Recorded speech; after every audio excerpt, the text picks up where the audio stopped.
Reason Podcast does not believe in curses or hexes and is unconcerned with what offends you. We do not believe that words have the power to compel spirits or demons to affect your life in any way. If you do, well, there is a reason why the explicit tag is there.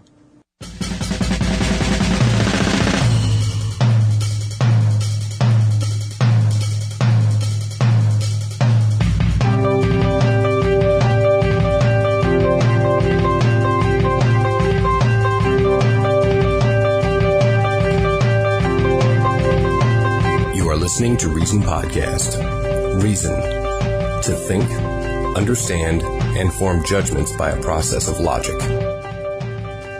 Hello, and welcome to Reason. Today is Sunday, February 17th, and this episode is entitled, So, Apparently, Emperor Palpatine decided he doesn't want to be Pope no more. We at Reason Podcast understand it must be an exhausting job hating the gays and protecting priests from litigious victims of pedophilia. Hello, I'm Joshua Billingsley of Paul Whitmire. How you doing? And David Ward. Good evening. And this podcast is coming to you live from sunny Buffalo, New York. Reason Podcast is a weekly discussion of events, current and historical, from a skeptical, rational, and a non-theological perspective. Reason Podcast is brought to you by the Offensive Atheists and the atheist community of Buffalo and Western New York. For further information, please visit our blog and website at wnyatheist.org or email us at reason@wnyatheist.org. Social Change and Collective Memory, The Democratization of George Washington, is a paper written by a Barry Schwartz, Ph.D. in sociology. Yes, sociology, a good, solid, hard science that I know you appreciate, Paul. And published in the American Sociological Review. Okay, so this paper basically uses George Washington as a framework to address issues about collective memory. Something that Josh and I have been arguing about all day. Mm-hmm, so we have indeed. We'll see how this goes. Now, the issue is this. There seems to be two generally accepted approaches to understanding collective memory in sociology, at least defined by the terms of this paper. And those two methods are basically to say, simply, that the one method would be to say that the present affects our perception of the past, and the other method would be to say that the past affects our perception of the past. Mm-hmm. So basically what this author did in a study, he basically analyzed all the available data about George Washington from the period of George Washington's death to the Civil War, and then from the Civil War on afterwards. Mm-hmm. And what he analyzed was biographies, political cartoons, basically general discussion in various media outlets about George Washington and how he was portrayed in the media. Okay. So, regarding approach number one, the most widely accepted approach, according to author Barry Schwartz here, is that the past is a social construction shaped by the concern and needs of the present. So this is a theory put forth by a Mead and Schwalbach, something. Their belief that there may be an S. I can't read. I'm blind and I'm half drunk. So, Schwalbach's belief that the past is mutable, made and remade for present use. So every conception of the past is construed from the standpoint of the new problems of today. Now, that's one theory. The second theory, the less accepted theory in sociology circles, which, I travel in with a frequency. And a baseball bat, yes. Yes, frequency and a baseball bat. It's a low frequency, like a subwoofer, like boom, boom, boom. That's how I sound when I'm walking down the street with a baseball bat. So, the second theory is Durkheim and Schill's ideas on how collective memories outlive changes in society. So their position is that we derive all of the collective memories that we possess as an inheritance from our forefathers. It is the past that shapes our understanding of the present rather than the other way around. So the past turns into essentially a guiding pattern that endows subsequent generations with a common heritage.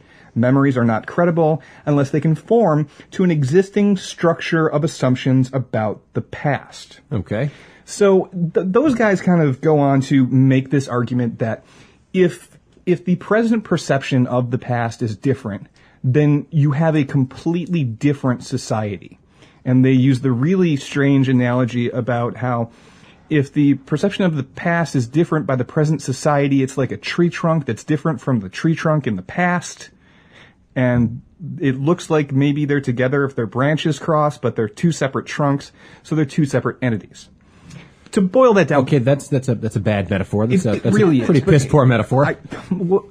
It's the paper, man. I'm trying to read the paper. I'm not arguing with you. And again, this is not the author of the paper. This is the second most popular theory in sociology about collective memory. So let's just talk about collective memory just for a second as a construct, because the paper doesn't really define what they mean by that term. Right. Now, you get the assumption from what the authors are talking about is the general understanding of society. Like, in current day and age, what if you ask the average person on the street, what do you think of George Washington's personality? Mm-hmm. How they would answer, how they would respond to that. I think probably the average person on the street, if asked, what do you think of George Washington's personality, would say something to the effect of, he had wooden teeth. It didn't cut down a cherry tree. No, I don't think they would actually say that. I think, if anything, they would say, he cut down a cherry tree.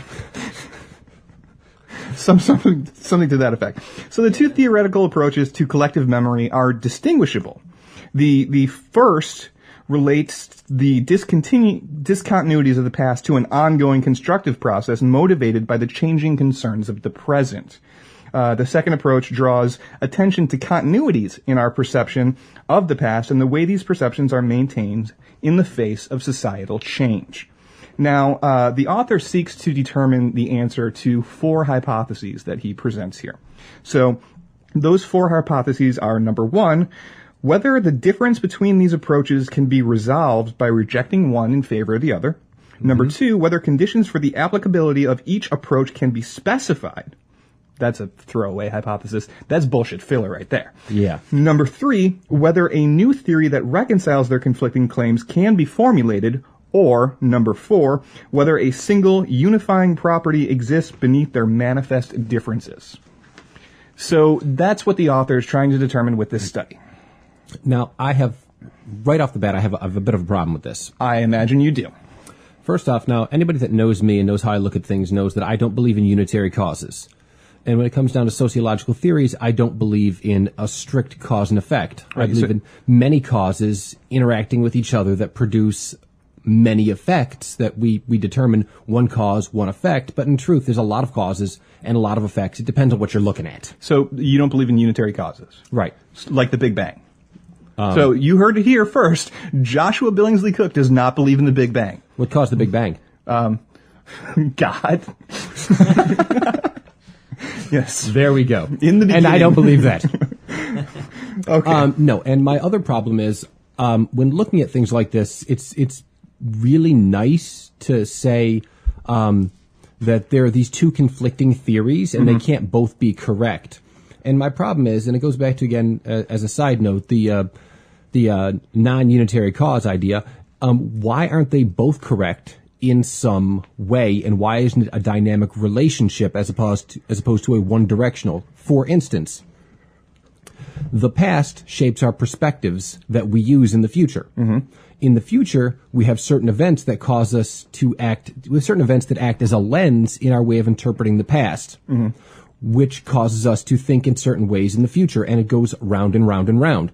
And so that, both of those theories are true, and both of them are correct. They're just not all-encompassing, that they don't stand alone. They must work in tandem to produce any reasonable and justifiable data, which is my problem with it's goddamn nature versus nurture. That's what it is. It really is. Now, I'll take it one step further there. My greatest issue would be to say that those two disparate ideas can't exist in the same sphere is assuming that society is homogeneous in its collective memory.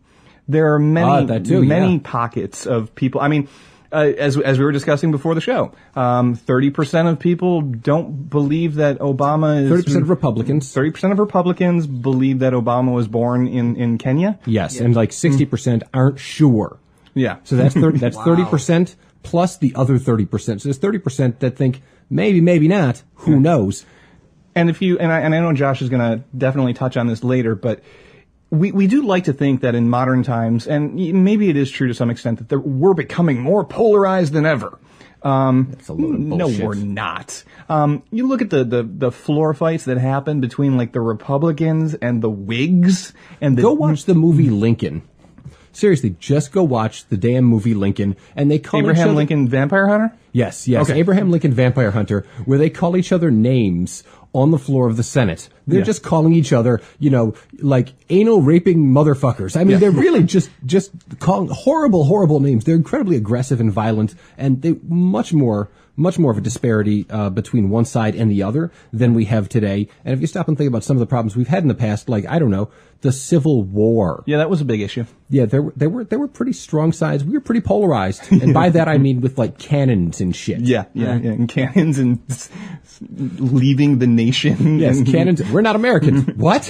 Hold on, what's going on? We Yes, have a you are. flag. No. Yeah. So, we're not more polarized than ever. We're just living in the present, and the good old days weren't always good, and tomorrow's not as bad as it seems. Yeah, and if you want a stunning example of that, you can go ahead and watch C-SPAN and go, wow, this shit's really boring. And why do they have to ask each other for time? They put all those rules in, all of those rules, to keep people from getting into like fucking fist fights and shit, and stabbings and duels. Yes, which is the way that things used to be. So no, we're not more polarized than ever, but that's a nice side note. Okay, so getting back to this paper, let's address the methodology that this author uses in order to determine the theories that can be generated from his various hypotheses. So to address these questions, he compares images of George Washington before and after the Civil War. So by images, he's talking about, whatever's written in the media, various biographies that are Portrayals. written. Yes, any sort of portrayals. He focuses on the development of Washington's image between 1865, the year the Civil War ended, and 1920, the end of the Progressive Era. So that's the two periods. George Washington's death to 1865, the end of the Civil War. And then from the end of the Civil War at 1865 to 1920, which is considered to be the end of the Progressive Era. Right. Because we stopped being progressive when we banned alcohol, apparently. That's exactly what happened. Yes, the prudes won. So we can only study the impressions of Washington that a small number of people wrote down for others to read, painted, or chiseled for others to see. He basically is discussing the limitations of the paper right there, which is one of my greatest problems with it, which sparked an argument that got us all distracted before the show. Yeah, it was chaos and disharmony. Which is, I don't think the media accurately represents the general cultural position. Josh does. Whereas I believe that the media does not represent, but can show, and you can determine from that. Fox News makes certain statements, and they do that in an answer or a response to a general zeitgeist to which they're trying to confuse or obfuscate. And the same goes for your MSNBCs or what have you. If you look at that data, you can't determine what the zeitgeist was directly, but by seeing what they're attempting to counterbalance with their media portrayal, you can see what the general zeitgeist was. You can see what they're trying to convince people is not true. And so it takes a little bit more work. It's a little more in depth, but I think there's a lot of data there to be mined. And I think you're a poopy head. And you may be right. They're not mutually exclusive. That's true. Okay, so let's talk about Washington's pre-war image. Okay. And this is the Pre-Civil War.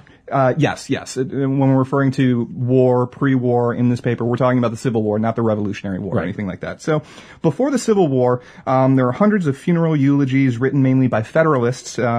They extolled the traits that were admired by the population at large, but were mainly cultivated by genteel circles, the aristocracy of America, early America's aristocratic class. So Washington renounced, according to how he's portrayed in the media that presented at the time, Washington renounced personal interests for social good.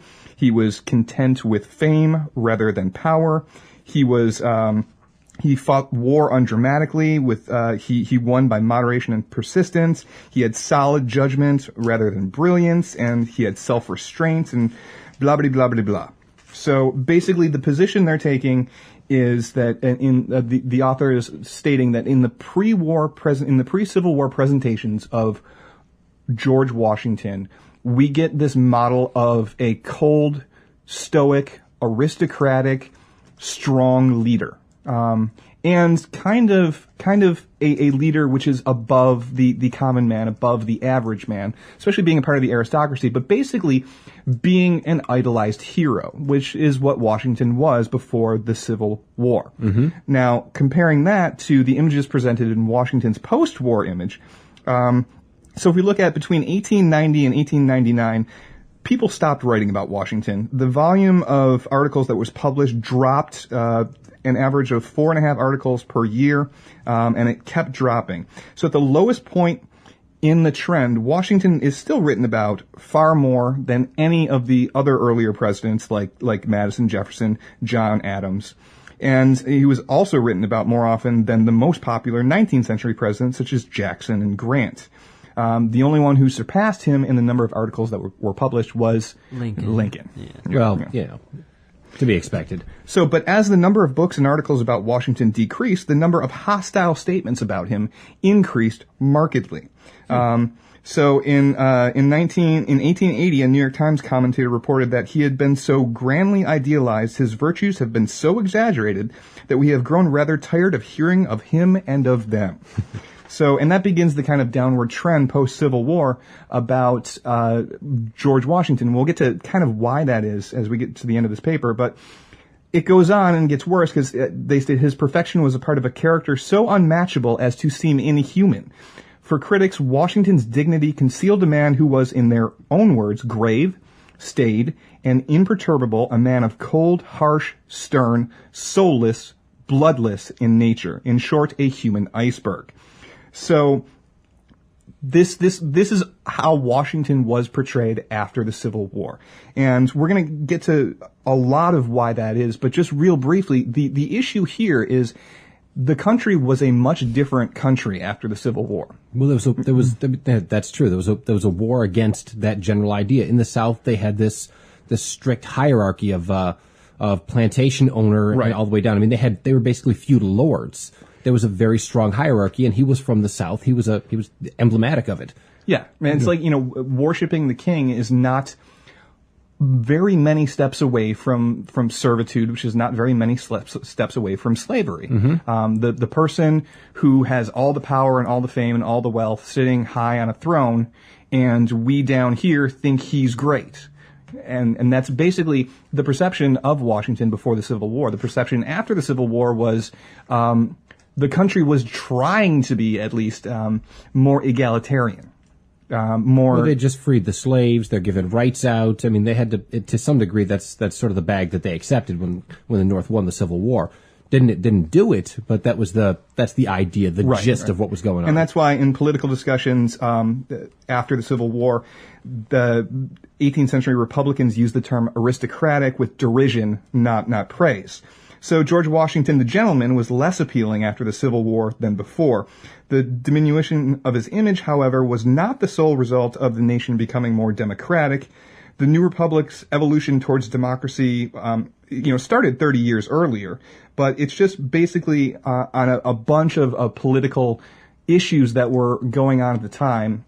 Basically, it all boils down to, like everything does with politics, one of two things: either where's the money or where's the votes. And in this time period, we're talking about where's the votes, because we had, the country was reunited, and all of the people, a lot more, because of the Civil War, there were actually communications were actually improved after the Civil War. We could, information as to what was going on in Washington and so on was spreading across the country more rapidly than it ever had before. So people were becoming more informed. So the general population was doing more voting than they ever had. And so when you have a situation like that, you have no longer only the aristocracy controlling who is the prevailing power in Washington. You have democracy, and that's what we're referring to when we talk about the democratization of the country and of George Washington in this particular piece. And basically, so let's start off with the first theory, which is putting the present into the past, the Washington and the egalitarian tradition. Now, there's a quote that nearly every recent biographer has announced that he is now taking down the wooden image called Washington from the high pedestal and reviving it. this is kind of what happened. So after the Civil War, immediately after the Civil War, Washington was kind of bashed for being this aristocrat. But slowly, after a period of about 30 years or so, what kind of crept up in its place was a new image of Washington. And the image of Washington was more of a frontiersman.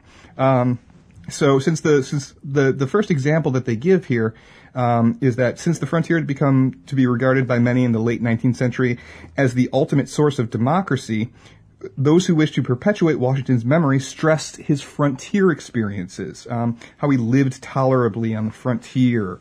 The Savannah Republic published an article on its Washington's Birthday issue that dealt exclusively with Washington's love life, but said nothing about his military or his political experiences. The article stated, most people were inclined to see Washington as, quote, a staid and stiff man who was cold, grave, and lofty. In fact, this man, in his youth, gave vent to love's pleadings, and he felt its delicious torments. He indulged in romantic dreams of youthful love and sighed over faces and forms that haunted his loneliness. Aww. That's some prose right there. So, yeah.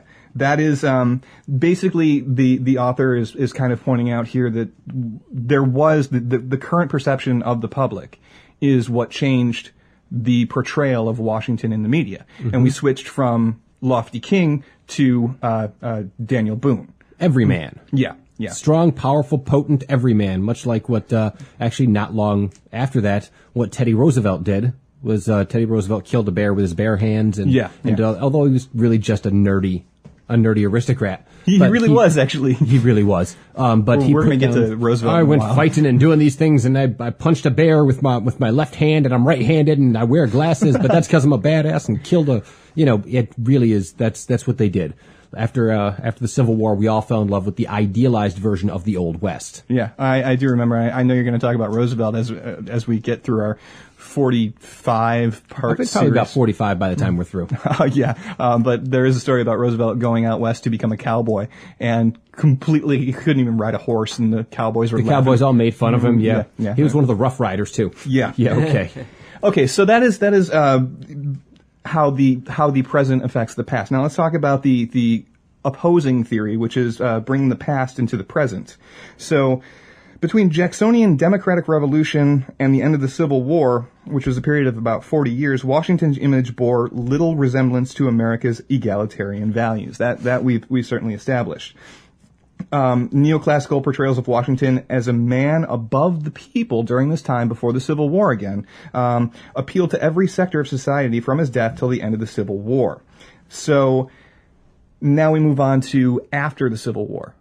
I think Josh is trying to do telekinesis. Okay. I was trying to ask David to turn my microphone down because I felt an explosive and wildly powerful sneeze coming on. Oh, that would have been exciting. I stifled it because my microphone was still up and didn't want to break anyone's ears. Now it's stuck inside my head. I'm going to have a sneeze inside my brain, and I'm pretty sure that's where bad ideas come from. That's because David didn't get your spooky I'm a ghost code language? No, he did not. Okay. So an example that they give of how the past kind of sustains into the present is looking at the New York Times Index. One of the 1,066 articles about Washington cited between 1875 and 1920, 16% commented on the traditional military and political aspects of his life, as well as the modern humanized and private aspects. 28% dealt with the erection of memorials and monuments to Washington.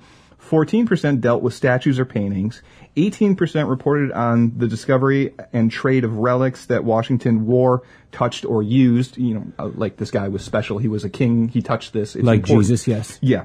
And 23% described observances related to the anniversaries of his birth or military and political achievements. So the author states that clearly the vast majority of articles depicted Washington as anything but a common man, contrary to the efforts of many late 19th century scholars and publicists.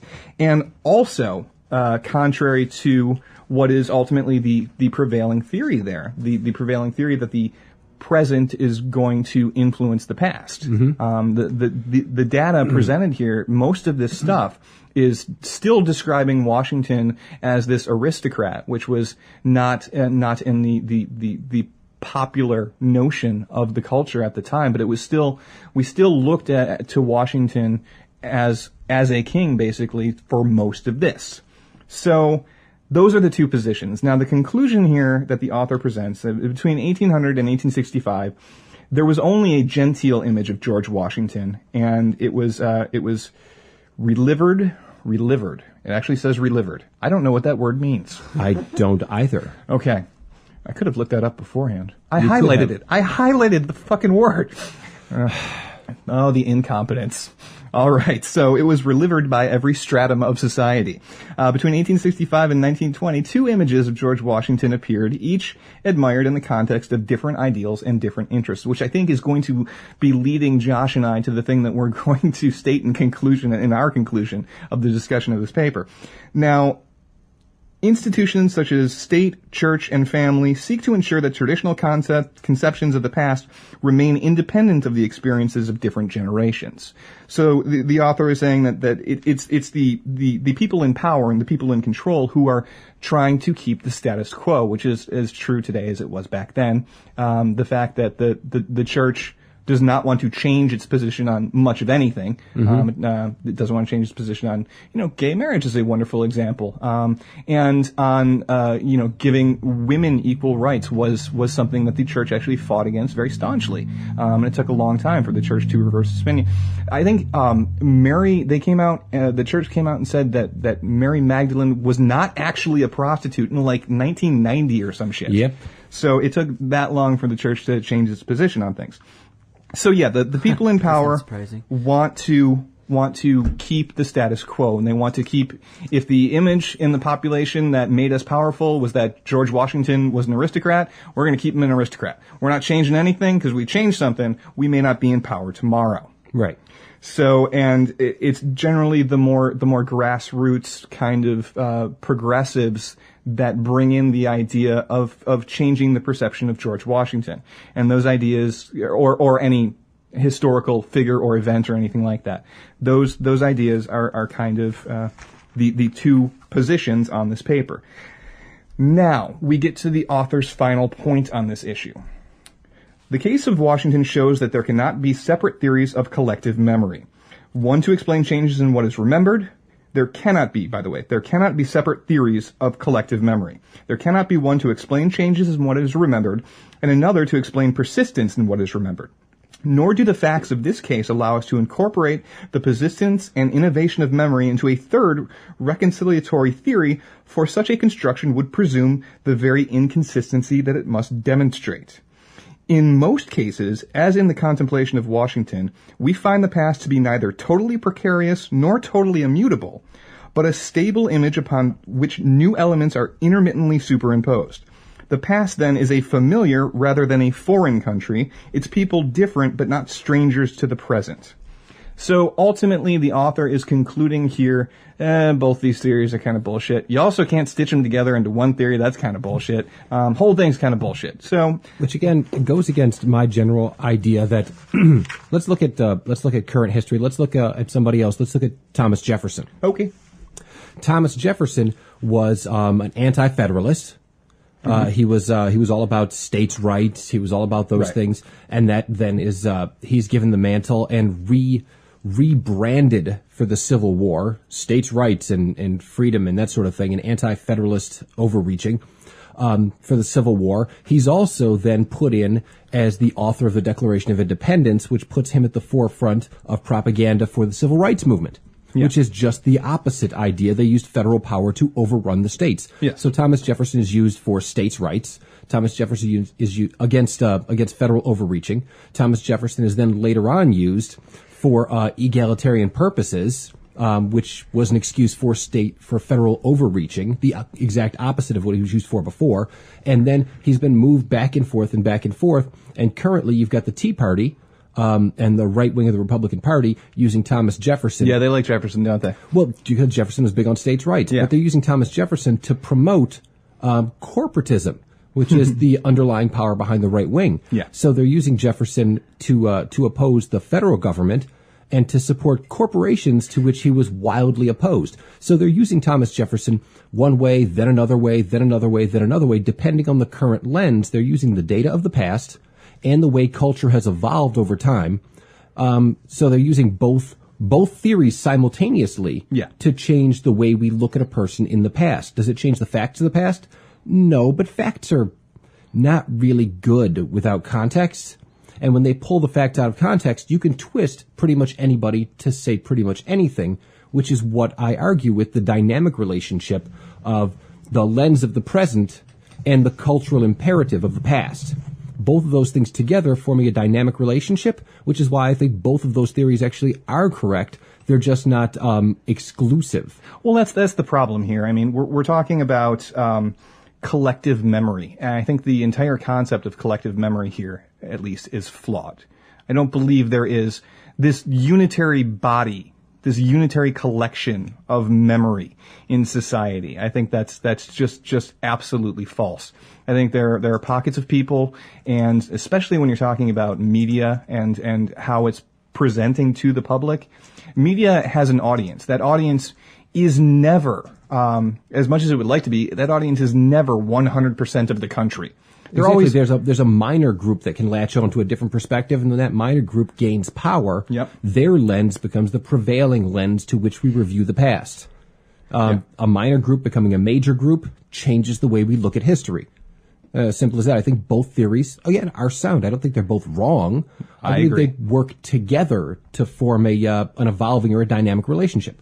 Yeah, see, and hear that, people? I agree with Josh. How about that? Yay. And it took a sociology paper for it to happen. See? Good times. Good times. All right. Well, that was Social Change and Collective Memory, The Democratization of George Washington, by Barry Schwartz in the American Sociological Review. Okay. So moving on to things we are doing. Now, what we are doing is George Washington. Yes, that's right. We're doing George Washington. We're doing them hard. We're getting David. He's going to do an exorcism. Oh yeah. And then we're going to have a party.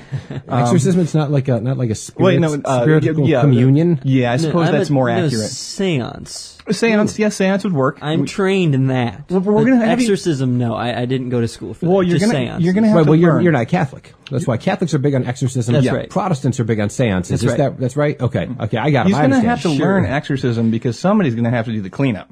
Well, that's true. That's true. You call George. Well, you're the George Catholic. Washington. Yeah. So you call George Washington. Somebody's got to get rid of that son of a bitch. My exorcism would consist of George. Get the fuck out! Don't leave your damn powdered wig. I know it's not a wig. Fuck you, George. That's how our exorcism's going to go. Okay. I don't know how well that would work. No, George, listen. He's like, all right, I'll go. Yeah, that's how it goes. That's how he is. Okay, but before we delve even further into George Washington's powdered hair, we're going to talk about some current events here. So, some exciting things have happened this past week. Josh, I know you have an article you want to present to us about exciting things about men in dresses and funny shoes with hats. As many people know, the current Pope Benedict, is going to be resigning his post as Pope. And it's not unprecedented. Last time they did it was during the Great Schism when they had like 9 popes running around Europe. So yeah, it's pretty fucking weird. It doesn't happen. Who the fuck resigns Pope? No one resigns Pope. The last Pope that resigned was kicked out because they elected a new Pope. Yeah. All right, so that doesn't happen. People have been putting it in the news. It's been bothering me the whole time. It hasn't happened in 600 years.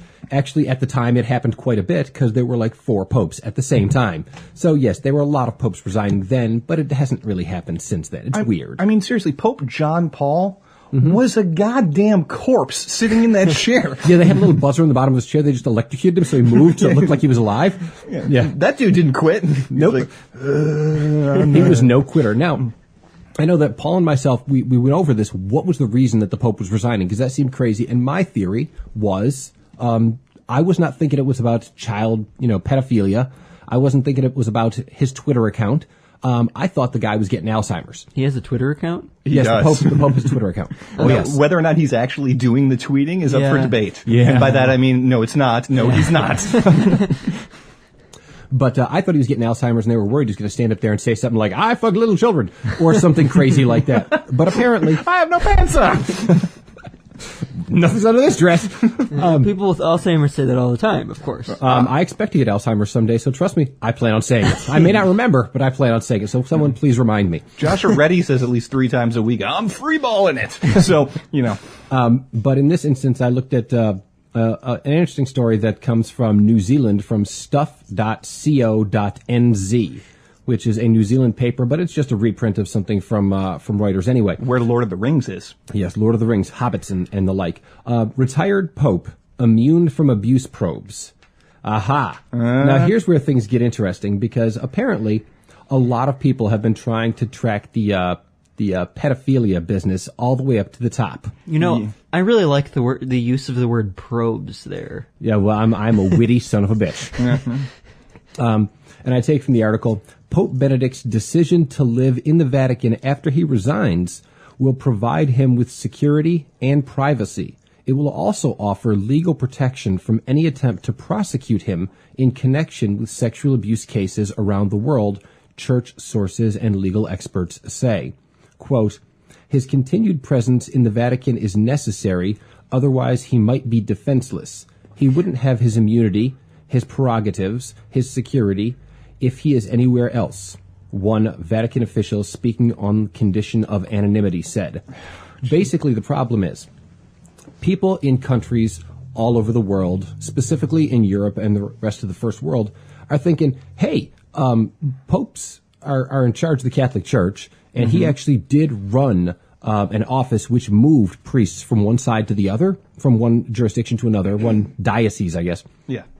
He actually was in charge of some of that for a while. There's no direct evidence that he deliberately moved pedophilia priests. No, nothing written down. But the problem is that he may be held responsible for it, except that the Pope technically is a head of state, which means he has international diplomatic immunity. Okay. He cannot be held accountable. But if he resigns his post, he would therefore no longer be the head of state. He would no longer have the rights of sovereignty and could be held accountable. He could be sued. He could be taken to court and jailed for any actions that they can prove. He also might just have, and let's assume the best, he might just have his name dragged through the mud and spend his ending years in continuous court battles fighting off these attacks. Whether or not he's directly responsible or not, he still would spend the rest of his life fighting off these battles. Let's see. Benedict's currently not named specifically in any of the court cases. There was one that named him in Great Britain, but that one sort of floundered.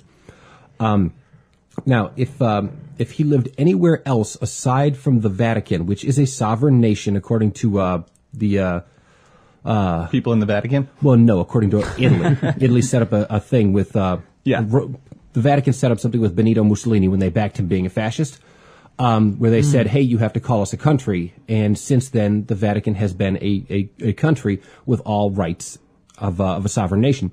So if he actually leaves, now that he's no longer the sovereign, he's just a citizen, because the Pope doesn't hold on to any kind of regal stature. He then, if he leaves the Vatican in Italy or in any other country in the world, he can be legally sued, he can be held responsible, possibly jailed, and put in front of international courts for international crimes. Yeah. Which is pretty severe. So apparently, he is now on the 27th or the 23rd of this month, he is seeking sort of a meeting with the president of Italy, looking for kind of a deal so that Italy won't hold him accountable, so that he could leave the Vatican and he could just go around Italy. You know, Italy's nice. You know, go to Venice. Venice is nice, I hear. And he wants to get outside of Vatican City because, you know, part of the problem with being Pope is that, you know, you're really very busy. You can't see the sights. You know, from that bulletproof car that God protects you in, he can't see the sights. So maybe he wants to spend the rest of his years going on vacation like the old folks do. To travel. So basically, what Pope Benedict is doing here is he's basically saying, can I live here? You know, get a room, just kind of wander around. No, I don't want to do any work. Can I crash on the couch? That's basically what he's doing. He's trying to crash on the couch. I've seen the Vatican. I haven't seen it in real life, but I've seen the pictures and I've looked at it on Google Maps. Bed? I think they may have an extra bed or 250,000. Yeah, it's a like big ass building, and that's all it is one giant connected building with a series of courtyards. It's very nice. It really is, but again, I can see why he would want the opportunity to travel through the rest of Italy. Yeah. So, you know, we actually had a question from the chat room, which I'm pretty sure I know the answer to, but I'm going to defer to you on this, Josh. Okay. The Vatican does not have a seat at the UN, do they? They don't have a vote. They don't have they have a seat. They don't have a presence, vote. At least. Yes, they have a presence. They do not have a vote. They can't. They're like who else doesn't have a vote? Nobody else that I can think of off the top of my head, but they are they're like Washington D.C. in the Congress. Right. They get to have a representative there, but they don't get any voting power whatsoever, and they have no authority, considering they have a population of like 200. Not a big country. They do have what you call social power, because so many Catholic countries are there, so they can sway their very presence, and they have the right to speak, but they have no authority or power whatsoever. And they also have a fuckload of money. Per capita, it's a pretty wealthy nation. Yeah. Maybe even for a bigger nation. The Vatican, they've got some gold doubloons or so lying around. I think Krugerrands, but that's neither here nor there. All right. Well, there's been a lot in the news about the Pope, a lot in the news about, national issues such as the Republicans going back on their pledge, and I talked about this before. Really? Going back on their pledge to work with the Obama administration and the Democratic Party in order to put forth immigration reform. Well, it looks like the Republicans said, fuck you, we changed our minds. Well, I think they finally figured out they weren't going to get the Latino vote and said, yeah, we don't want them to vote anymore. Fuck you. They can't be citizens. We've changed our minds, but I'm not going to talk about that today. I'm actually going to talk about something completely different. Oh, now for something completely different. So the article I want to present here is from USA Today, although it was reported in a number of places. It's just kind of slipping under the wire. A new journal article came out regarding synthetic marijuana. Ooh, so exciting. The article is entitled "Smoking Synthetic Marijuana May Damage Kidneys." So a new report links the use of synthetic cannabinoids, which are sold under the name of, quote, synthetic marijuana, spice, or K2.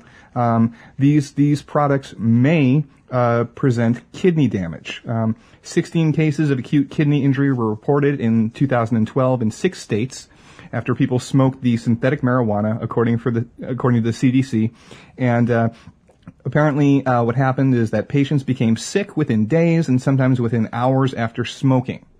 Now, synthetic cannabinoids are, according to the article, and I'm going to take a little bit of an issue with this, but let me present it first. Synthetic cannabinoids are designer drugs dissolved in a solvent, applied to plant material, and then smoked.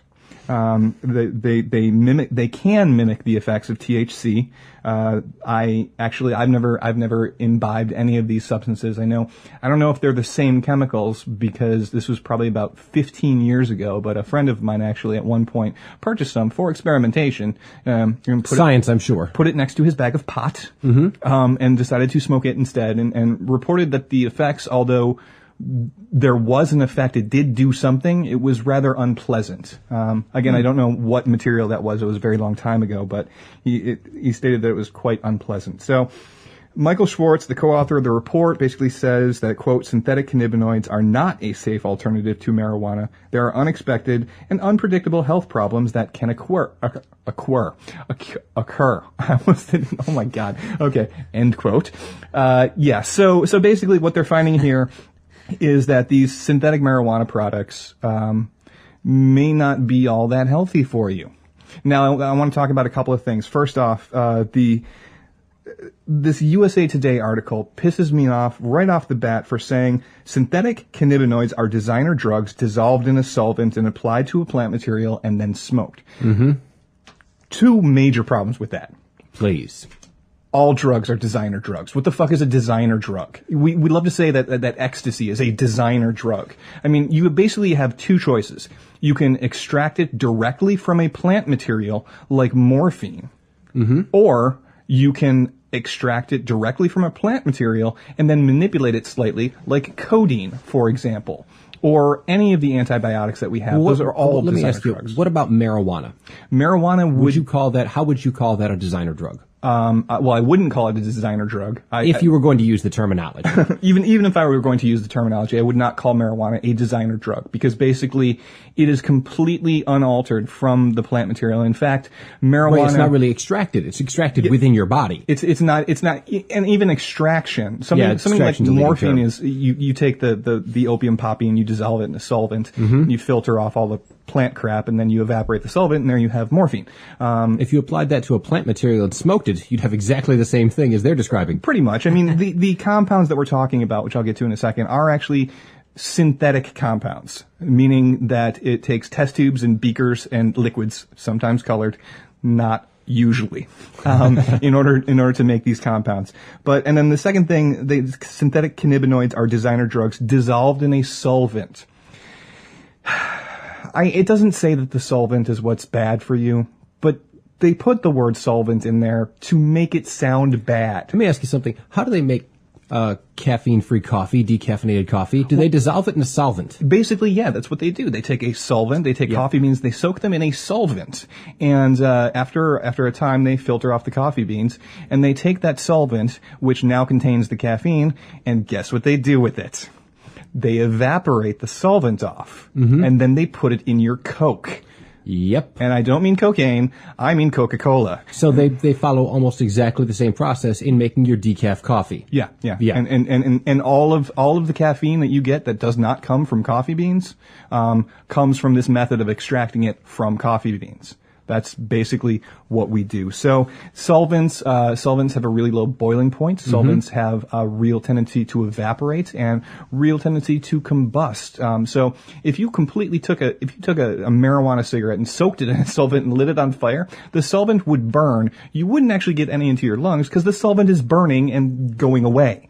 So the solvent's not the issue here. And I know they don't state that it is, but there is this implication that it's bad because it's designer and it's a solvent. But, that's neither here nor there. Now, the chemical that they're actually putting on this plant material that they're smoking in the synthetic marijuana is, it has a name. Its name is JWH-018. And it's a compound. It's a fat-soluble compound, and it's very, very similar to tetrahydrocannabinol, which is THC. Delta-9 THC is the active ingredient in marijuana. Delta-9 is one of the active ingredients. There's a couple of different isomers and things like that. But this compound, this JWH-018, is actually very, very structurally similar to marijuana. They look, if you go to Wikipedia or something, check it out, the molecular structure looks very, very similar. That's the reason why is because drugs are nothing but basically keys that fit into locks in your brain or in your body or wherever they work. They have to be a specific shape and have kind of magnetic charges in specific places in order to fit properly into locks to trigger what happens. So this compound, this synthetic compound, this designer drug is, kind of trying to mimic what the structure of THC is in order to fit into the same receptors, which it does. It fits into the same structures, but there's two fundamental problems with this compound. The first problem is that THC into cannabinoid receptors, which you do have in your brain, is a partial agonist, meaning it fits into the lock. The key THC fits into the lock and kind of triggers the nerve to fire. The JWH-018 is a full agonist, meaning it fits into the lock and fires the shit out of the nerve as much as it possibly can. Right. Which doesn't necessarily lead to a greater stoning effect or anything like that, but does have further problems with kind of getting it out of the lock, getting it out of the receptor site, and metabolizing it and moving it through your body. So that's one problem. The second problem is that unlike THC, this compound contains a nitrogen. Now, THC is the only drug that I know of besides like Pepto-Bismol. The only, drug that goes into your bloodstream that I know of that doesn't have a nitrogen base. So this drug does have a nitrogen base, but it's also hydrophobic or fat soluble, which THC is. It's one of the reasons why it's one of the drugs that stays in your system the longest, and they can test for it for like up to 30 or 45 days. Yeah. So this drug does have a nitrogen base, which when you're talking about something that's fat soluble that has a nitrogen base, you're talking about the exact situation in which the kidneys kind of get pissed off. So it makes sense to me that THC does not cause this damage to your body, and this compound, almost identical to THC except with the nitrogen base, does cause the problem. Because the kidneys react poorly to things that are fat but not water, but in your watery blood, which is basically what the situation is here. And so that could be one of the reasons why this compound is causing kidney damage. It may be the case. I would also like to point out that this isn't really substantial evidence that these compounds are causing kidney damage. There's just some corollary evidence. There's no causation here or anything like that. Right, there's enough to raise an eyebrow. More research needs to be done. There's nothing that proves or shows anything definitively. But I think ultimately, and Josh and I talked about this when we did our episode on bath salts and zombies, and this is yet another example. If this stuff is causing kidney damage, it is yet another example of people want to fucking get high. And if you take away something like marijuana, which we know does not cause kidney damage. Well, we know pretty well what marijuana does almost completely. It's been very well studied. Yeah, and we've found to date, no lethal overdoses of marijuana, no body damage that we can point to other than to the lungs if you smoke it and you get a carbon and tar buildup. But as far as the bloodstream, the kidneys, the liver, it doesn't damage any of these organs. No damage to the brain or the heart or anything like that. Marijuana is a relatively safe drug. And when you take it away from people and people still want to get high and they go out and find something that was invented 5 years ago, hasn't been fully tested, hasn't been tested in long-term studies, and could possibly be carcinogenic, could possibly be damaging to the body, that is the risk that comes out because you think that if you take the pot away, people are going to go, well, I guess I don't get high anymore. So I've been watching Boardwalk Empire on the HBO. And I like Boardwalk Empire. And so it begins at the start of Prohibition. And one of the things they go through in great detail is the cutting process, where they get good liquor, and then to make more money, they cut it. They cut it a lot, sometimes with antifreeze. And they do these things because it's become illegal. And when it's illegal, people that want to make money and people that want to be drunk both work together to allow new, untested, unproven, and possibly dangerous substances to do the same thing for money. Yeah. And that's what they do. That's another example of exactly the same thing and the danger that arisen from this. I mean, a ton of people went blind.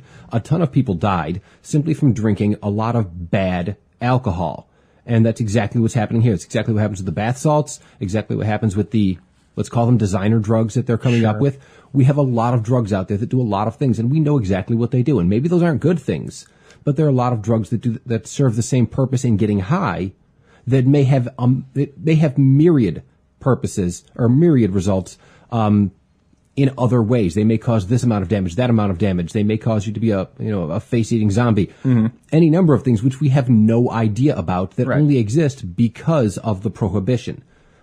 So prohibiting things like this without offering any alternative creates a market. It really does. And that's what they're creating, a new market and a new dangerous market, as opposed to regulating, controlling, and using substances that we understand. They're creating a brand new market for brand new things that nobody knows anything about, which can, liver damage, kidney damage. Yeah. That can cause severe kidney damage, can cause blindness, can cause whatever the new drug happens to do. It's a way of rolling the dice. And, you create a law, someone will find a way around the law. And that may be more dangerous than the original problem you were trying to solve. And it's not simply just a matter of not having done the research or not knowing. I mean, to this day, we have people, because they can't get the drug that they would prefer to do, or, going to the grocery store and buying a bunch of cough syrup and chugging that down and getting Tylenol poisoning and destroying their liver and dying. And we know that's going to happen. Well, that actually has happened. Yeah. The drunks who drink denatured alcohol or isopropyl alcohol or stuff like that. It's all a matter of if you think that you can simply get rid of the thing and then it's just not going to exist anymore. Since the dawn of time, since the instigation of laws, there have been black markets to subvert those laws. Yes, and indeed. that will always be the case until human nature dramatically changes. So that is what's going on with this smoking synthetic marijuana may damage kidneys. So, all right, we're gonna be right back and have a little discussion on George Washington. Do you have questions, comments, concerns, or random musings? Email us at reason@wnyatheist.org. Out of boredom, you should check us out on Twitter and follow @Reason Podcast. We appreciate it when folks retweet us because it makes us feel smart and important. Listen live Sundays at 8 p.m. Eastern on blogtalkradio.com. Call in, join the conversation at 424-243-9589. Can't listen live on Sundays because you're too busy praying to whatever gods you believe in? We are also on iTunes, Stitcher Radio, and you can download the show from wnyatheist.org/reason.php. Find us on Facebook at Reason Podcast, and go ahead and like us. We'll take your liking us as loving us, and that will sufficiently satisfy our egos. We know you're out there, we know you're listening, and we appreciate it more than these words can say. All right, so we are beginning here our first of what Josh and I are absolutely certain is going to be at least a 45, probably a 46-part series, The Presidents of the United States of America, of North America, of Earth. Yes. So we're starting at the top. Josh? George Washington, the father of our country. A little before we get into George Washington, a little bit of background information. George Washington was born to a mildly prosperous Virginia farming family back in 1732. His great grandfather John Washington reached the New World in 1657, settled in Virginia. We know virtually nothing about his history before that. We do know that George was born to Augustine and Mary Washington. The family was part of the lower echelon of Virginia's ruling class. Now, after his father died, when George was 11, his mother Mary struggled to hold their home together with the help of her two sons from a previous marriage. And though he never received more than an elementary school education, he always displayed a substantial knowledge and almost a gift in mathematics. The knack for numbers combined with his, what they call a quiet confidence and ambition. That stoicism we talked about earlier. Oh, yes. Caught the attention of Lord Fairfax, head of one of the most powerful families in Virginia at the time. Now, despite George's fairly meager education, he had three great strengths. First, his mother's hyper-ambitious drive, a shy charm, and again, his gift with mathematics. Lord Fairfax discerned all three traits and invited the 16-year-old to join his team of men surveying Fairfax land in the Shenandoah Valley region of the Virginia colony. Now, that's when he has his frontiersman type time, where he makes his Davy Crockett bones, so to speak. Where he was the romantic lover and heartbroken and right. Yearning. Yeah, there's very little to support much of that. Most really? of the time, he probably walked around like an aristocrat, being snooty and over everyone else. But we don't really know. Now, this is his first real trip away from home, and he goes out there on his wilderness journey, helping the surveyors while learning the trade of surveying. Now, surveying offered George pretty decent wages, travel opportunities, and time away from his incredibly strict and incredibly overbearing mother. Following this, he goes into service for the British Army. He serves as a British Army officer. Tragedy strikes, though, when his half-brother Lawrence dies. Now, his half-brother Lawrence had been the father of the family, the paterfamilias, since his father had died. George inherited Mount Vernon from his brother, and he lived there for the rest of his life. At the time, England and France were enemies in America, as we remember. There's a little bit of a fight going on between England and France. Yeah, it was a French Banana War. Right, French Banana War. Yes, indeed. French and Indian War, I believe, is what they called it. But actually, they didn't call it that. We call it that. That's not what they called it. And they were fighting for control of the Ohio River Valley. So Washington, holding a commission in the British Army, led a fairly poorly trained and poorly equipped force of 150 men, and they were on their way to build a fort on the banks of the Ohio River Valley. Like you do. Yep. On the way, they encountered and attacked a small French force, killing a French minister in the process. The problem is that incident touched off what they call, that incident opened up fighting between the British and the French, and the British were just annihilated by the superior tactics of the French, and he caught a lot of blame personally for being the instigator of basically a series of losses by the British, or from the British, by the French defeating the British multiple times, and a lot of the blame falling on Washington himself. So, the colonies here in the States, or in the colonies, across the pond from England. We didn't have states yet. No. He was actually hailed as a hero for killing the French son of a bitch. He was hailed for his heroic valor and leadership against the evil French. But who we later sided with. That's a whole other thing. But the English blamed him for the defeat.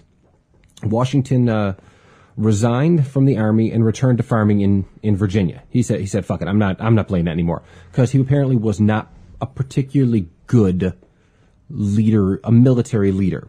He didn't have the balls for it. So in 1759, he marries Martha Custis, an incredibly wealthy widow. That's always a good plan. McCain did it. Yeah. John Kerry did it. I mean, come on, that's what you do. I love ketchup.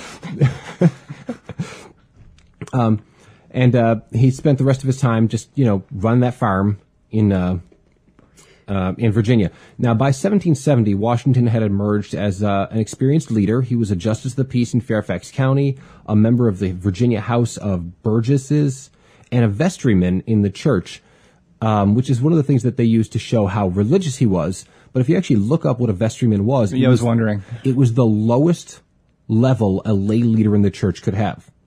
It was basically the lowest possible thing he could attain within the church and still get the credit of being a member of the church establishment for political purposes. He was like a choir boy. Well, it was more than that. He was like assistant to the best friend of the deacon's cousin. Yes. Is basically what he was. I bring the chips. But he was involved in the church and used that as a sign of his piety to the masses there. He was also among the first prominent Americans to openly support the resistance against England's new policies of taxation and strict regulation of the colonies and the colonial economy, what they call the Navigation Acts, beginning in the early 1770s. So Washington was elected by the Virginia legislature to both the First and Second Continental Congress held in 1774 and 1775. In 1775, after local militia units from Massachusetts engaged the British troops near Lexington and Concord, the Second Continental Congress appointed Washington commander of all colonial forces. Because again, remember, even though he totally screwed up strategically, they thought it was a badass screw up in the Ohio Valley. Yeah, he killed that French son of a bitch. Great general. That's fucking fantastic. He's like Mel Gibson or Braveheart. Braveheart, or the other movie, The Patriot, where he played somebody else that has a name that I actually knew when I saw the movie. The Braveheart in America, yeah. Yes. I know that movie. Okay, so, again, commander of all the colonial forces. So, showing the modesty that was central to his character, and would later serve the young republic so well, Washington proclaimed that, "I do not think myself equal to the command I am honored with." Yes, false humility. Aw, shucks. Aw, shucks. I guess if you really want me to be the head of all the military, I guess I could for my country or for my colonies or what have you. I do it for you, not for myself. Right, not for my own. I'm a giver. Exactly. So after beating the British back from Boston in the spring of 1776, he fought a series of fairly humiliating battles in a losing effort to defend New York City. He lost, then he lost again, then he lost again. He actually got his ass kicked fairly severely. But, to his credit, on Christmas Day in 1776, he led his army through a ferocious blizzard, crossed the Delaware into New Jersey, and who doesn't want to go to New Jersey? by crossing the Delaware in a rowboat. And he's the only one standing. I've seen the painting. Oh, yeah. Into New Jersey and defeated Hessian forces at Trenton. So in May 1778, the French agreed to an alliance, which is the only reason we won the Revolutionary War, and by the way, also the cause of the French Revolution, which destroyed the monarchy over there, but they were not forward thinkers in France. That doesn't matter. That's a whole separate issue. Debt to General Lafayette. Washington, the French agreed to an alliance with the Americans, marking the turning point in the Revolution because they gave us money and guns. Mm-hmm.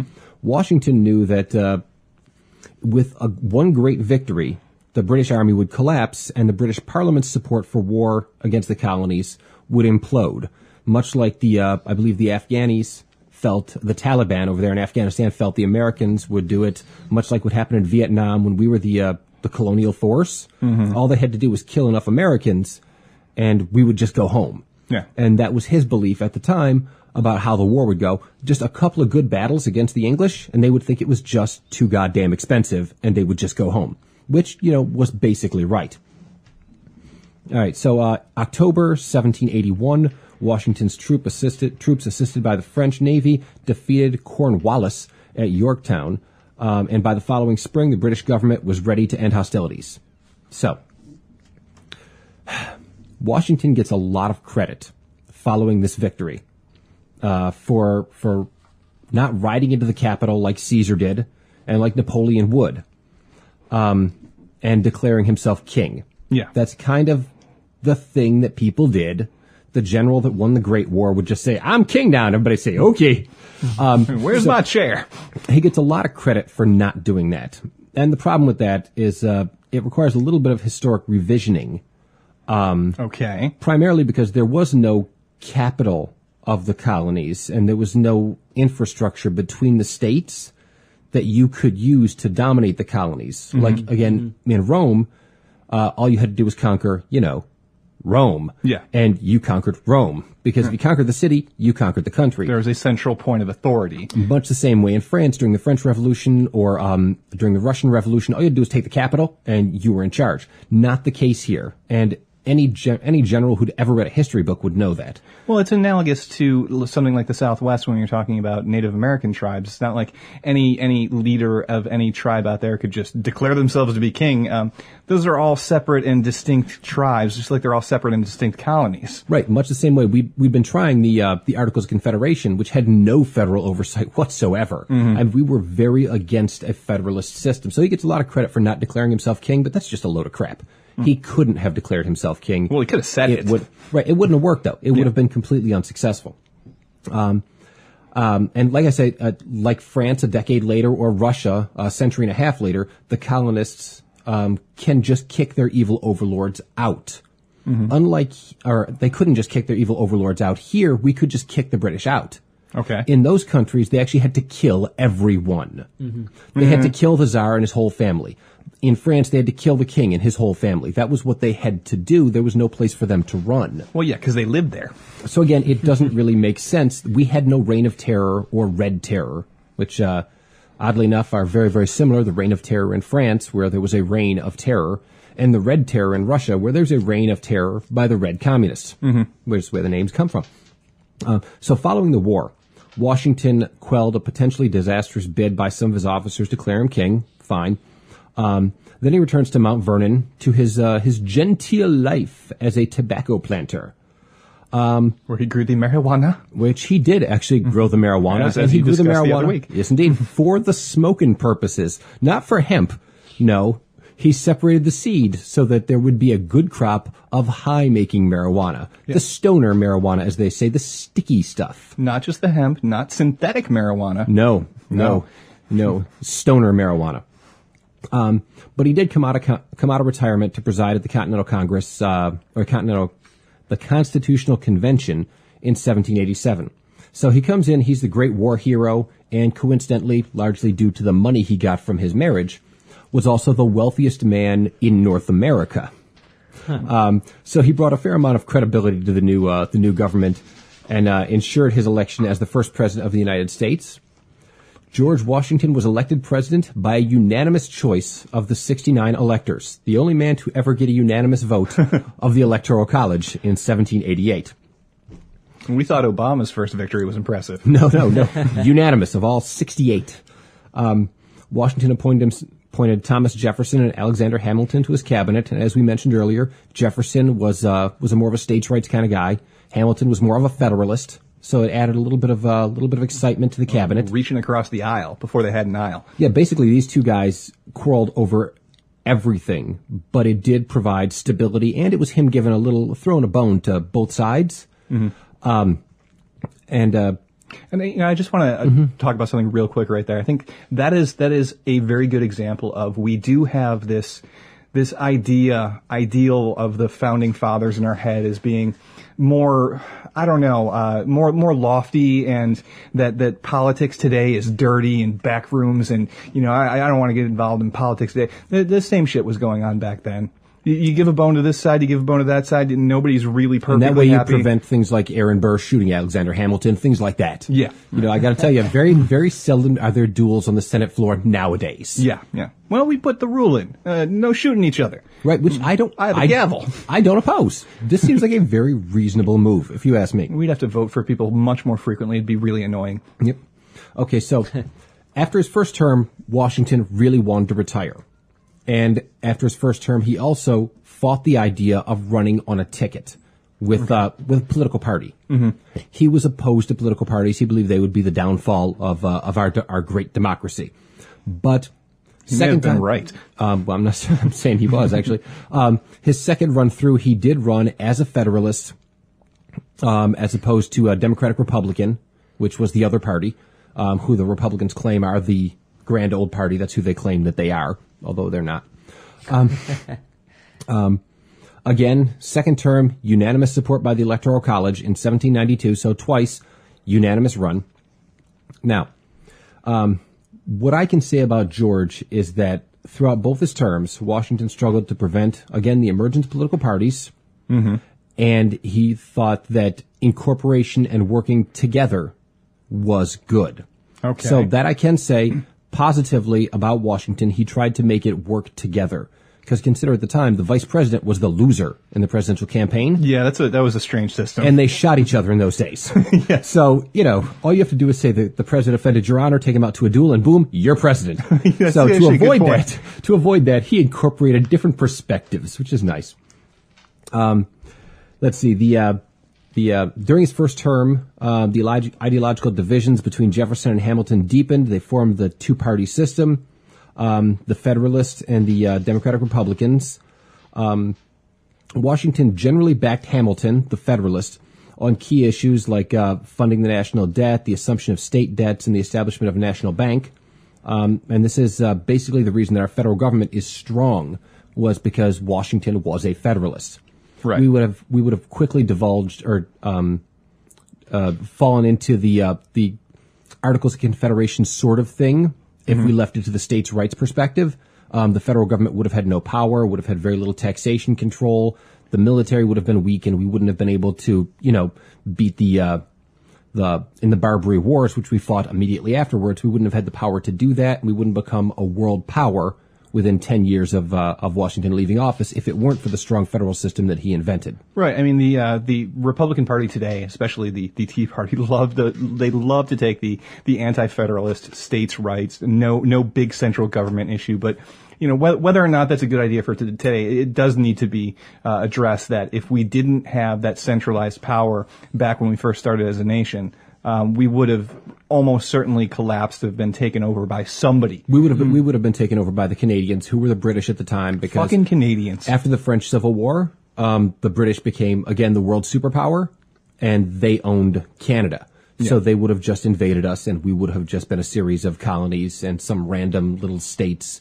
We'd basically be, like Central Europe, kind of shitty. Yeah. That's basically what we'd be now, as opposed to, the most powerful nation in the world. Sorry, Central Europe. No offense, but I mean, come on. You saw what the communists did to you. Seriously. Yeah. So throughout his two terms, Washington insisted on power to act independent of Congress. He invented an extremely powerful executive branch, particularly in foreign conflicts, especially when war broke out between France and England in 1793.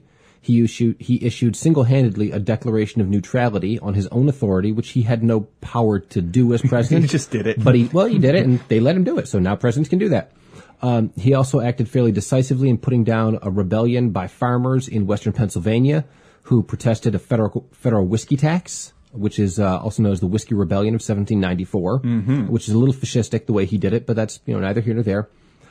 So after he left office, he sort of retired from politics altogether, didn't act as a father figure simply because he was disgusted by the political factions that were created. He returned to Mount Vernon and died 3 years later. So that's, more or less Washington in a nutshell. Now, let's go into some of the things that are a little more interesting about Georgie Porgy. He cut down a cherry tree. Well, we'll get to that. We'll get to that. So he gets a lot of credit for being a farmer, and he generally made a lot of his money through farming, although, like I said, the bulk of it he inherited from marrying wealthy. But he made a lot of his money from liquor, a lot of liquor. He was not so much a farmer as he was a liquor maker. He was one of the most successful liquor distributors on the continent, mostly rye whiskey, apple brandy, and peach brandy. Oh, nice. And they actually just put those, I think maybe about 10 years ago, they put the display back up at Mount Vernon so you can actually see the distilleries that he put in, which is, They took it down. Yeah, well, during Prohibition, they took them all down and they tried to whitewash history. Yeah. Again, through the current lens, they tried to clean up the past. And now with the current lens that alcohol is okay, we put it back. Those one guys in the paper say that we don't do that. No, I know. And I support them wholeheartedly. Let's see. As a child, and a young man, he suffered from malaria, smallpox, pleurisy, and dysentery. Ouch. Those are all things that suck. Yeah. So let's move on to some fun things here. Now, You don't want to talk about malaria and dysentery some more? no, we'll skip that. Was George Washington able to tell a lie? Did he have wooden teeth? Let's get into some of the fun stuff. What the fuck is that? Wait. I cannot tell a lie. He was unable, like physically unable. He said, I cannot tell a lie. I'm So like a clearly- Vulcan. Yep, could not lie. Okay, did George Washington have wooden teeth? Okay, no. No, he didn't have wooden teeth. He had false teeth. They weren't made of wood. As a matter of fact, the materials used in his false teeth were probably more uncomfortable than wood. In one set of teeth, his dentist used a cow's tooth, cut it down to fit in his mouth. Another Always a good time they plan. used hippopotamus ivory, metal, and springs. Since they cleaned them up and carved them off, they had no enamel, so his teeth every couple of years would turn black. Yeah. And basically fall out rotting, which is kind of disgusting. Later, he used teeth pulled from his slaves. Now, it sounds really bad, except that there are sales bills that show he actually purchased the teeth from his slaves. He didn't just take them, which was his right to do. They were technically property. He could have just taken the teeth. He chose not to. He chose to buy the teeth from his slaves. And again, the record is still there that exists that shows he at least put in his books that he bought the teeth. Is that, can we verify that? Because that really sounds like revisionist history. Like, oh, no, he was, yes. Well, no, they actually have the paperwork that shows that at least in his own bookkeeping, Okay. he claims to have done it. Whether or not he did actually give the money or just pocketed it and used it as a tax write-off, I don't know. I remember like 6th grade social studies. It wasn't me, but somebody asked the question, like, did George Washington have slaves? And the teacher's response to my 6th grade social studies class was, well, yes, but he was nice to his slaves. Well, he actually... That's what they said. He actually was fairly nice to his slaves. A couple of places that I found comment that he freed his slaves before his own death, which no other founding father did. But the more I looked, the more I realized that actually is not true. In his will, he freed his slaves. Okay. Which is, in my opinion, one of the ways of screwing over your family. Well, yeah. Because when you're dead, you don't need them. Fuck you, kids. You go out the field yourself, motherfucker. But that's actually also misleading. He freed his own slaves, but since, again, the bulk of his estate was inherited from his wife and her prior husband, actually the majority of the slaves at Mount Vernon were not George Washington's. They were actually his wife's. So he freed like a quarter of the slaves that were there upon his death. So he really didn't do much of anything for the slaves. That must have been a shitty lottery for the slaves, though. what? Who am I owned by? Oh, shit. Yeah. So there's a lot of revision on specifically that part, and I had a lot of trouble getting through that because I read someplace he freed them before his death, and I thought, well, that actually seems good because that seems like you're actually inconveniencing yourself in some way to do an altruistic thing. Right. Yeah. No, bullshit. That's just bullshit. He didn't do that. Freed him in his will, and didn't even free the vast majority of the slaves that actually served him and his family. Okay. Did I skip the cherry tree? Hold on. I don't want to skip the cherry tree. Well, I did mention that he either chopped down or didn't chop down a Here cherry we go. tree. Yes. but- No, I skipped the cherry tree. Did George Washington chop down a cherry tree? Yes. Okay. No. The story is, as far as we know, bullshit. It was invented by a man named Parson Mason Weems, and that's his name, who wrote a biography of George Washington. After Washington's death, he interviewed a lot of people that knew Washington as a child, and that was one of the folk tales that came up. I cannot tell a lie, cut down a cherry tree, blah, blah, blah. There's nothing to substantiate any of the stories in his books. It's a lot like, in my opinion, what Saul did. Saul turned to Paul. Right. Said about Jesus is he just made up stories about what happened in the past and make it sound good. That's, He was on a donkey. A donkey! well, he was riding an ass, and ass is talk in the Bible, so he was riding a talking ass. Badunkadunk. Like you do. So no, there's nothing to substantiate that whatsoever. It's much like what is it, Lincoln, that also couldn't tell a lie at some point in some folk tale. Yeah, or something like that. We're really big on our politicians not lying, and as far as I know, they all lie all the time. Yes. All the time, and we wouldn't elect them if they didn't lie. So, From the first one on, a continual stream of bullshit. That's politics. Okay, now there's another story which I was not familiar with, that George Washington threw a silver dollar across the Potomac River, implying that he was a Superman. He was mighty and powerful. No, that's also not true. The Potomac River is over a mile wide, and George Washington was not a highly trained athlete. There were also no silver dollars in existence when Washington was a young man. That would really make it difficult to throw a silver dollar a mile across the Potomac. Now, his step-grandson, George Washington Parke Cutsis, reported in his memoirs that Washington once threw a piece of slate about the size and shape of a dollar across the Rappahannock. Am I saying that right? Yeah, it sounds right. I've heard that word before. River near Fredericksburg, Virginia. That river is actually 250 feet across and substantial, but not a mile. So that's probably a story that got blown out of proportion. You think? Yeah, a little bit. Now, as was mentioned in the chat room earlier, did George Washington wear a wig?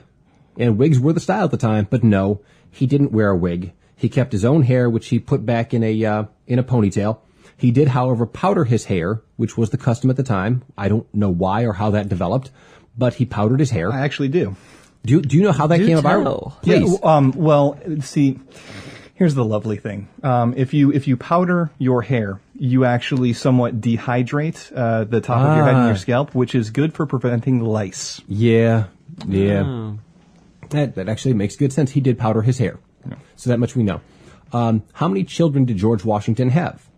78. Answer, none. George Washington had no children of his own. He did help raise Martha's children from her first marriage and two of her grandchildren at Mount Vernon, which is another reason why they had no problem putting him in as the first president. He didn't have a lineage, so he couldn't assume power and become a dictator and pass it on generation to generation. That's good thinking. So it also made him a good choice. A lot of people think that he was either homosexual and his wife was a beard, or that he had problems due to his early medical issues, that he couldn't, have the babies. Yeah. But neither of those are well supported either. Okay. So, how many votes did George Washington get in the first presidential election? And again, I say, although there were only around 4 million people in the colonies at the time, and many of them were slaves or women who had no right to vote, or non-property owners who had no right to vote. As it should be. There was, in fact, no popular vote. He was never popularly elected in either campaign. The second one, they actually did some rudimentary popular vote. He was actually not voted. I mean, it was just the Electoral College, just those 69 votes. That's all that it was. So our founding father was elected in almost an authoritarian style. Well, they were really pushing that whole republic aspect of... Yeah, they were big on it being a republic because they thought, I forget which founding father called a democracy ruled by the mob. I just read that too. Yep. Okay. Now, why is Washington's birthday celebrated as President's Day? And I know President's Day is, what, tomorrow? It is. It is, which is why we chose to do the show today. Okay, so President's Day was declared a federal holiday by the United States government in 1885. George Washington's birthday has culturally morphed into President's Day, and in 1968, the Monday holiday law was enacted by the United States Congress to provide for uniform annual observances of public holidays. So when there's a big holiday, we get a 3-day weekend. That's the whole idea, 3-day weekend. And it's pretty badass. Except I don't. I have to go to work tomorrow. George Washington's birthday is slated to be recognized on the third Monday in February, which is what's coming up. After the law was enacted in 1971, President Nixon referred to the holiday as President's Day in a speech one time, and ever since then, Washington's birthday has culturally been morphed into President's Day, which then included Abraham Lincoln and now, all the presidents, although I presume not Barack Obama because, he's a secret Muslim and a Kenyan. That is certainly true. So, next, and here's the one that I had a lot of trouble with because there's a lot of misleading and conflicting data. Was Washington a Christian? Was he a deist? Was he an atheist? Okay. So, Even during Washington's own lifetime, people were unsure as to the degree to which Washington believed in Christianity. Some of his contemporaries called him a deist. That was considered an insult. It was the equivalent of calling someone an atheist because it was the cool thing to be, as Jefferson was called a deist multiple times and an atheist sort of interchangeably. So debate continues regarding whether he's best categorized as a deist, a Christian, or non-theological, not atheistic, because he did have some religious beliefs, but not necessarily Christian per se. Well, I think he was a Scientologist. He may have been. He probably had a lot of thetans. Probably had a lot of thetans that he had to get rid of. Deism, if you'll recall, was an incredibly influential worldview during his lifetime, and Washington almost never referred to Jesus or Christ in private or public writings or speeches. And there is one possible exception that he refers to the religion of Jesus Christ. But that's about the extent of it. Sometimes he used the word God, but commonly used terms favored by deists such as grand architect and providence. And these terms are often used by the Freemasons. Was Washington a Freemason? There you go. Well, yes. Washington joined the Masonic Lodge in Fredericksburg, Virginia at the age of 20 in 1752. His Masonic membership, like many other public titles and duties he performed, was expected from a young man of his social status in colonial Virginia. I mean, everybody was doing it. During the War for Independence, General Washington attended Masonic celebration and religious observances in multiple states. He also supported Masonic lodges that formed within Army regiments. So he was pro-Masonry. Although, as far everybody as was. Right, but but he wasn't like a part of a secret society. There's no evidence that the Masons ever achieved any kind of Illuminati level secret society type thing. Well, that's the thing. It was a club. It was a social club. Everyone thinks that like there's some sort of grand conspiracy regarding the whole Freemason thing. They're the fucking Elks Club. Mm-hmm. Seriously, they're the Elks Club. They really were. So, at his first inauguration in 1791, President Washington took his oath of office on a Bible from the St. John's Masonic Lodge in New York. And in retirement, Washington became charter master of the newly chartered Alexandria Lodge number 22 and sat for a portrait in his Masonic regalia. And upon his death, he was buried in his Masonic honors, not in his military uniform. And in Masonic terms, he remained a, quote, a just and upright Mason and became a true Master Mason upon death. Huh? Something which he actually did not want. He didn't think he deserved it, so he didn't want to be a Master Mason in life, so they waited till he was dead and they said, fuck it, you're a Master Mason, which is a little bit of a dick move, but the Masons are a bunch of assholes. Okay, and lastly, was Washington a prude? Now, Paul, do you remember the West Wing episode where President Bartlett is reading Washington's 110 Rules of Civility and Decent Behavior in Company and Conversation, where he refers to George Washington as a sissy and a prude? I absolutely do not. Okay, that's actually what instigated my looking this part up, because I found this very interesting. Okay. Again, 110 very pithy, short rules of civility and things. So, just a couple of them just for fun. Number 20, the gestures of the body must be suited to the discourse you are upon. So, control your body movements. That's one way you could take that. 22, show not yourself glad at the misfortune of another throughout, though he were your enemy. So don't get happy when other people have misfortune. Seems fine. That's fair. Do not laugh too loud or too much at any public spectacle. Eat not in the streets, nor the house out of season. Oh, okay. I don't know what that means. Yeah. We definitely should not eat in the middle of the street. There are cars, and I'm assuming at the time there were horses. Horses and probably horse poop. A lot of manure. Number 92, take no salt or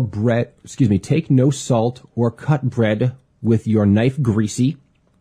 Seems reasonable. That's nice. Sure. If you soak bread in the sauce, let it be no more than what you put in your mouth at a time, and blow not your broth at table, but stay till cools of itself. That is very specific. It really is. You cannot blow your soup to cool it. Well, that's dickish. You only dip as much bread in your sauce as you're going to eat right now. No soggy bread in your hand, because that's disgusting. Who likes soggy bread? Nobody likes soggy bread. Number 95, put not your meat to your mouth with your knife in your hand, neither spit forth the stones of any fruit pie upon a dish, nor cast anything under the table. What the fuck kind of problems did these people have at dinner? Seriously. What? Throw the bones under the table. I mean, I don't... So I just threw a couple of those out there because I thought those ones were somewhat amusing. But you can look it up and read all 110 that were written by, George Washington about exactly how to behave. He also didn't like to shake hands. He was a little bit of a germaphobe before there were germs. He didn't like to shake hands or touch people. He was progressive. He was. He had a lot of weird and strange personality traits, but for the most part, was a bad general who was good at public relations and sold a lot of liquor. He was very, very wealthy and became the founding father of our nation. And married well. Married incredibly well. And again, became the richest man on the continent because his wife's dead husband was really good at business. So I guess that's the way to do it. That is the way to do it. And that is our founding father, George Washington. First in our 45 or 46 or 47 part series. Who can say? The Presidents. All right. Well, we're going to move on here to You're Wrong, and let me tell you why.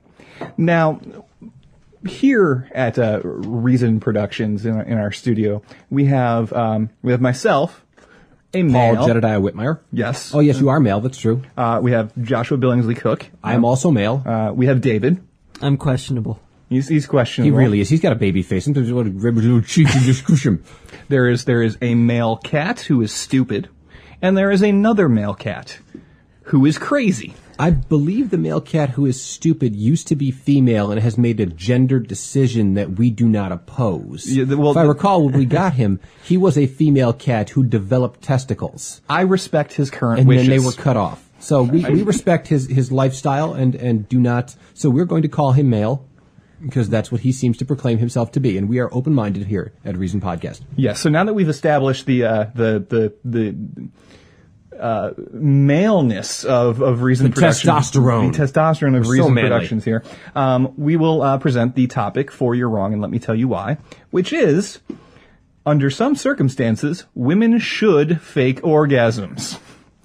So, I've got my trusty coin. It is a 2005 Kansas quarter. Paul, would you like to take the coin? No, you're going to take the coin. I'm going to take the coin, okay. And the affirmative heads is, of course... Under some circumstances, women should fake orgasms. Okay, here we go. And so I'm taking the coin. And it's tails. All right. So you have the affirmative, please, sir. Okay, well... Proceed. Under some circumstances, women should fake orgasms. Now, we're not saying that women should fake orgasms all the time. We're not making any sort of absolute position there. But it is one of a number of tools that women can use, to limit their ability to use these tools would be, I think, fascistic and wrong. To allow women to fake orgasms gives them the ability to communicate to their lover, whether that lover is male or female, that they have enjoyed the current situation, possibly that they are through enjoying the current situation and would like that situation to end. That's yet one example of when it would be appropriate for a woman to fake an orgasm. I mean, we're talking about, yes, in a black and white world, you could say women should be completely open and honest and just say, you know what, I have not had an orgasm, but I'm done with the fucking, get off me. But we all know that the male ego is a subjective thing as opposed to an objective thing, so the issue is not quite so black and white. So when you're talking about something as frail and fragile as the male ego, faking an orgasm to wrap up the evening is one of the tools at a woman's disposal to move her night forward in the direction that she chooses. And to say that a woman should not be allowed to do that would be limiting, and again, I think, authoritarian and wrong. Okay, that's a fairly reasonable, fairly compelling position, and I would tend to agree. Were it not for a couple of tiny problems I have. Let's start with the easiest one. Let's say the woman intends to have sex with the man more than once. Okay. So not a one night stand, a regular thing, a relationship of sorts. All right. human beings are trainable animals. And if you train Bob that all he has to do is hump for 3 minutes and then pass out, Bob is going to continue for the rest of your relationship to hump for 3 minutes and pass out. He's not going to learn. You're not teaching him. You're not making Bob a better lover for women in the future or for yourself in the future, because you're not showing Bob what he needs to do. You're not helping him to learn and become a better lover. Now, I don't know about you. I would like to be the best lover that I could possibly be. Okay. And if that requires a little bit of learning, I'm willing to take that risk. Having a woman go through life periodically unfulfilled, with no recourse in the future, no strategy for correcting this. She's just setting herself up and other women to follow her in the future for despair, for sexual frustration, for really a lack of fulfillment. It really is, you're not teaching the man. If every kid thought he rode a bicycle when dad was holding onto the bike and holding it up for him, running next to him, the kid would never learn how to ride a bicycle. The kid needs to fail to learn how to succeed. And like any skill, the lovemaking does have a learning curve. Men need to learn when they have not succeeded, need to learn what to do better. And that way, when she does orgasm from the sex, the man can go, well, hold on now. That's what I did different today. All right. That's what I can do in the future. It's something that, it's something to help create a better lover for herself and then for the world. It makes the world a better place by making men better lovers. Your ego aside. You're saying that it is the woman's responsibility to improve Bob's sexual prowess, which is completely wrong. They do not bear that burden. No. It's the woman's responsibility to communicate properly. And I believe that it is. Communication is the heart of any relationship. Any relationship, a one-night stand, a 3-month tryst, or a lifetime commitment of monogamous sexual sexifying. Well, faking an orgasm is a form of communication. Yes, deceit. It's deceitful, and it's not training the man to become a better lover. It's not making the world a better place. Make the world a worse place. There's deceit in all forms of communication. I mean, to say that there is absolutely no deceit that exists is outside of the faking of an orgasm is really kind of I think minimizing the complexities of the relationship between a man and a woman. Oh, because I ran a red light, I might as well just kill a prostitute and chop her up. You're saying that if wrong. You're saying that. You're saying the slippery slope exists here. No, you're saying that since we cannot correct every wrong that could be done, why bother correcting this one? And I'm saying, no, this is a way to make the world inherently a better place. More orgasms are better. They're good for your health. They make people happy. They lower violence. Orgasms are inherently good. And if you can produce more through honesty and an honest dialogue, be it through moaning or what have you, however your dialogue goes, or good job, Bob, came nice on that one, just like that, that's fine. How many times have I heard that? Bob? I know, it's weird. I don't know why it happens. If you can facilitate that, the world becomes a better place. You're promoting a worse world. You're saying, let's make the world a worse place, and I don't think that is a reasonable position. Well, I gotta say, I am definitely pro making the world a better place. I am a little taken aback by your lack or your anti-pro-choice position, because clearly you are against pro-choice. You want to limit and I think that's anti-choice. That's not against pro-choice. I think that's anti-choice. You are clearly anti-choice. You are taking away a woman's right to choose. That is exactly what you're doing. And we all know that that is completely wrong, and why don't you stay out of women's uteruses? Read the question vaginas. Again. Read the question again. What is the topic? Under some circumstances, women should fake orgasm. Should. It's prescriptive. It's not authoritarian. It's saying what should be done, not what must be done. What should be done. I'm saying that my position makes the world a better place. It is what should be done. You can feed a starving child or not. I would say you should. You should feed a starving child. I'm making a prescriptive statement. And you're saying I'm making some authoritarian, totalitarian one. Absolutely not. That, my friend, is a paper tiger.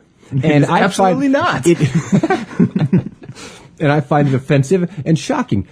Women communicating properly in lovemaking produces better lovemaking. That's fine. And that's all I'm saying. And I'm saying a should position. It should, not has to, not forced to. There's no detector around a woman's arm that says, no, she didn't orgasm, put her in the stocks. There's none of that. They're saying what should be done and what will make the world a better place is more orgasms. Training men to properly please a woman makes the world a better place. So I'm saying, yes, should. It should be the case. And I'm saying, yes, more orgasms would make the world a better place. But there are many people who believe that more babies would make the world a better place. And they use that argument to be anti-choice. There's Hitler who said that the world would be a better place if there were more Aryans and less Jews. So clearly, what you're doing here is nothing but absolutely fascist and wrong. You're a dictatorial asshole who is not a woman. I'm actually reasonably certain that Hitler had not just some prescriptive ideas, but actually had an enforcement policy behind them, to which I do not prescribe. I'm not suggesting. You're only in phase one. They moved the Jewish people to the ghettos before they moved them to concentration camps, and clearly you want to put women in ghettos. By giving them orgasms. Yes. I'm such a horrible monster. I hadn't thought about it that way.